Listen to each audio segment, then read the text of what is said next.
বুয়েটে কি চলছে সবাই জানেন। যারা বলতেছেন যে আমি রাজনীতির ভিতরে নেই, নিশ্চয়ই আপনি ভালো কিছু চাচ্ছেন আপনার আপনার দেশের, আপনার সমাজের, আপনার রাষ্ট্রের। তো আপনি কিভাবে রাজনীতির বাইরে গিয়ে অত্যাচারিত মানুষের পক্ষে দাঁড়াবেন? It is not possible bro. আপনি যে বলতেছেন যে নট অনলি আজকে এই ভিডিওটা মেবি মাহফুজ ভাই দেখবেন, মাহফুজ ভাই আপনাকে বলতেছি না, অনেক মানুষ অনেকে বলেছে আমরা রাজনীতির মধ্যে নাই, রাজনীতির মধ্যে আমরা আপনারা আছেন, এবং সেই রাজনীতির মধ্যে আপনারা যতই বলেন যে আমরা নেই, এরপরও আপনাদেরকে ইউজ করে ফায়দা কিন্তু লুটে যাচ্ছে, এবং আপনি কিন্তু আলটিমেটলি রাজনীতির বাইরে নেই। সো আই থিঙ্ক আপনারা রাজনীতির ভিতরে আসবেন, পজিটিভ ধারায় বাংলাদেশে রাজনীতি করবেন। আজকের ভিডিওটা খুবই ইম্পর্ট্যান্ট, বিশেষ করে যারা আওয়ামী লীগ করে তাদের জন্য, যারা বিএনপি করে তাদের জন্য, বিশেষ করে যারা এই মুহূর্তে জামাতের রাজনীতির সাথে জড়িত তাদের জন্য, এবং যারা ইসলামী আন্দোলন বাংলাদেশ করেন তাদের জন্য এই ভিডিওটা খুবই ইম্পর্ট্যান্ট। একটুখানি কষ্ট করে লক্ষ্য করে কিছু কথাবার্তা শুনেন আর কি। খুবই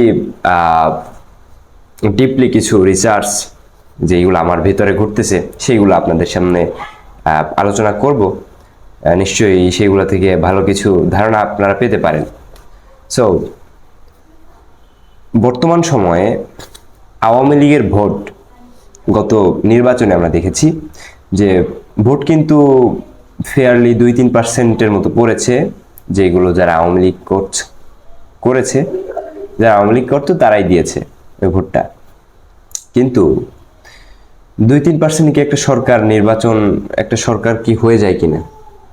একটা সরকার কি 2-3% ভোটে কি কন্টিনিউ করা পসিবল? একটা দেশে সরকার গঠন করা পসিবল? কিন্তু পসিবল হয়েছে। কেন হয়েছে?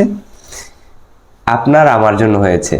যারা ভোট দিয়েছি এবং যারা ভোট দেয়নি, দুইজনের কারণেই কিন্তু হয়েছে। আপনি ভোট বর্জন করতে পেরেছেন সর্বোচ্চ, কিন্তু আপনি কিন্তু যাদেরকে আপনি ক্ষমতায় চাননি তারা কিন্তু ক্ষমতায় বসে গিয়েছে, তাদেরকে কিন্তু আপনি নামাতে পারেননি। এর মূল কারণ কি? এর মূল কারণ উদ্ঘাটন করার জন্য আমি যেই রিসার্চ করে যতটুকু পেয়েছি আর কি, এর মূল কারণ আমরা ঐক্যবদ্ধ নই। দেখেন, আপনি যখন কারো বিরুদ্ধে আন্দোলন গড়ে তুলবেন তখন আপনার অনেক বেশি শক্তি প্রয়োজন। সেই শক্তিটা আমাদের বর্তমান বাংলার মানুষের হাতে নেই, এবং তারা কিন্তু সংঘবদ্ধ আন্দোলনে জড়িত নেই। এবং বিশেষ করে বেশিরভাগ আমি অনেকের সাথে কথা বলেছি, শিক্ষক, শিক্ষার্থী সবাই বলতেছি কি, আমি ওই রাজনীতির মধ্যে নাই, যাওয়ার হইতেছে হোক। তো তুমি রাজনীতির মধ্যে নাই বুঝলাম, তুমি কি রাজনীতির বাইরে আছো? তুমি অলওয়েজ রাজনীতির ভিতরে আছো।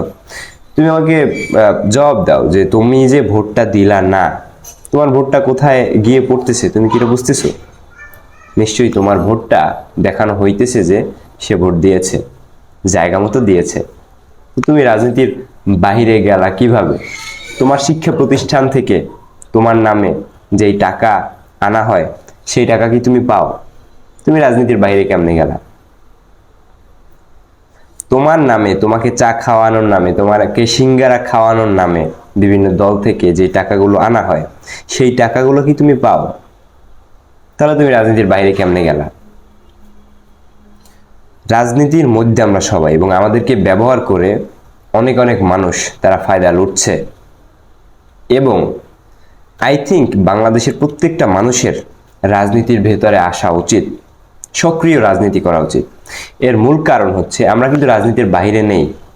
যে আলোচনা করছিলাম সেই আলোচনায় ফেরা যাক, যে তারা কিন্তু ক্ষমতায় আছে এবং তারা কিন্তু কন্টিনিউ করছে, এবং আমরা না চাওয়া সত্ত্বেও, বাংলার আমজনতা, সাধারণ মানুষ না চাওয়া সত্ত্বেও তারা কিভাবে ক্ষমতায় বসলো, তারা কিভাবে এখনো দেশ পরিচালনা করছে। ওই যে বলেছিলাম আমরা ঐক্যবদ্ধ নই, পীর সাহেব চরমনাই গত 2 মাস হবে মেবি, ওই 2 মাস আগে একটা কথা বলেছিলেন, আমার একদম হৃদয়ে ছুঁয়ে গেছে এবং খুবই লেগেছে, এই কথাটা মাথায় লেগেছিল। তিনি বলেছিলেন যে আমাদের সবচেয়ে দুর্বল পয়েন্ট হচ্ছে আমরা ঐক্যবদ্ধ নই। দেখেন, ঐক্যবদ্ধ শক্তি একমাত্র আমাদেরকে কোনো অন্যায় রুখে দিতে পারে একমাত্র ঐক্যবদ্ধ শক্তি। এখন সেই ঐক্যবদ্ধ শক্তি যদি না থাকে, তাহলে আমরা 2-4 আন্দোলন করলাম, আপনারা 2-4 আন্দোলন করলেন, ফলাফল কিন্তু 0। এবং আপনাদেরকে কিন্তু সেই প্রোটেস্ট কিন্তু ভেঙে দিয়ে তারা কিন্তু তাদের স্বার্থ হাসিল করছেই। So that is a point. এবং পিসাব চরণে বলেছিল যে সংগঠন মানে সংঘবদ্ধ শক্তি, যেটা খুবই ইম্পর্ট্যান্ট বর্তমানে বাংলাদেশে। আমার আব্বা আম্মা রাজনৈতিক বক্তব্য দিতে মানা করেন, এবং আমি জানি না এই ভিডিওটা অনলাইনে যাবে কিনা, অ্যাডমিন কখন পর্যন্ত এই ভিডিওটা পাবলিশ করবে আই ডোন্ট নো অ্যাকচুয়ালি। কিন্তু বর্তমান সময়ে এখন এই মুহূর্তে আপনি যদি সোশ্যাল মিডিয়ায় আমার এই ভিডিওটা দেখতে থাকেন, তাহলে নিশ্চয়ই জানেন যে বর্তমান সময় গত 2 দিন ধরে অনলাইনে এবং কি চলছে, বিশেষ করে বুয়েটে কি চলছে সবাই জানেন। এবং সেইখানে ছাত্রলীগ, ছাত্র রাজনীতি আবার শুরু করার পায়তারা করছে।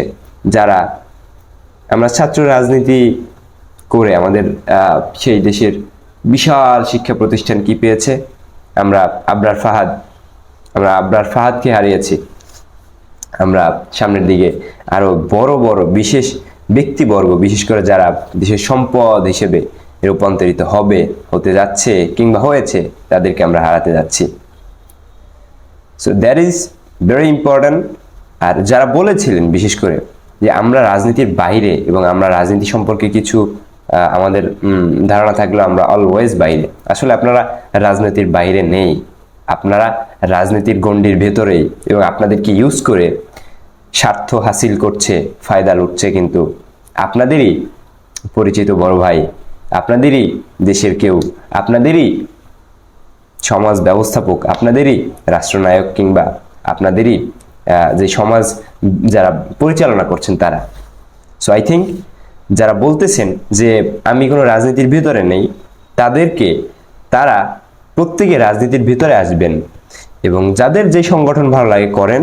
নিশ্চয়ই আপনি রাজনীতি ভালো কিছুর জন্য করবেন। যারা বলতেছেন যে আমি রাজনীতির ভিতরে নেই, নিশ্চয়ই আপনি ভালো কিছু চাচ্ছেন আপনার দেশের, আপনার সমাজের, আপনার রাষ্ট্রের। তো আপনি কিভাবে রাজনীতির বাইরে গিয়ে অত্যাচারিত মানুষের পক্ষে দাঁড়াতে পারবেন? It is not possible bro. আপনি যে বলতেছেন যে নট অনলি আজকে এই ভিডিওটা মেবি মাহফুজ ভাই দেখবেন, মাহফুজ ভাই আপনাকে বলতেছি না, অনেক মানুষ, আমার ফ্রেন্ডস, এরপরে শুরু করে বড় ভাই, ছোট ভাই, অনেকে বলেছে আমরা রাজনীতির মধ্যে নাই। রাজনীতির মধ্যে আপনারা আছেন, এবং সেই রাজনীতির মধ্যে আপনারা যতই বলেন যে আমরা নেই, এরপরও আপনাদেরকে ইউজ করে ফায়দা কিন্তু লুটে যাচ্ছে, এবং আপনি কিন্তু আলটিমেটলি রাজনীতির বাইরে নেই। সো আই থিঙ্ক আপনারা রাজনীতির ভিতরে আসবেন, পজিটিভ ধারায় বাংলাদেশে রাজনীতি করবেন। আপনি করেন আওয়ামী লীগ, সমস্যা নেই, আপনি করেন বিএনপি, আওয়ামী লীগ, ছাত্র রাজনীতি করেন, কিন্তু পজিটিভ ধারার যে রাজনীতি সেইটা করেন, দেশের এবং দেশের মানুষের জন্য ভালো কিছু বয়ে আনেন, এটাই প্রত্যাশা। রাজনীতির মধ্যে অবশ্যই আপনি আছেন, এবং যদি থেকেই থাকেন, এই আলোচনার মাধ্যমে হয়তো বুঝছেন যে আসলে আমি রাজনীতির ভেতরে আছি, যদি সেটা মনে হয়, তাহলে আই থিঙ্ক পজিটিভ রাজনীতির মধ্যে আপনাকে আসতে হবে। নয়তো দিন দিন আমরা আস্তে আস্তে তলিয়ে যাব, এবং যেটা হচ্ছে সেটা হচ্ছে। সবার জন্য শুভকামনা। আল্লাহ হাফেজ।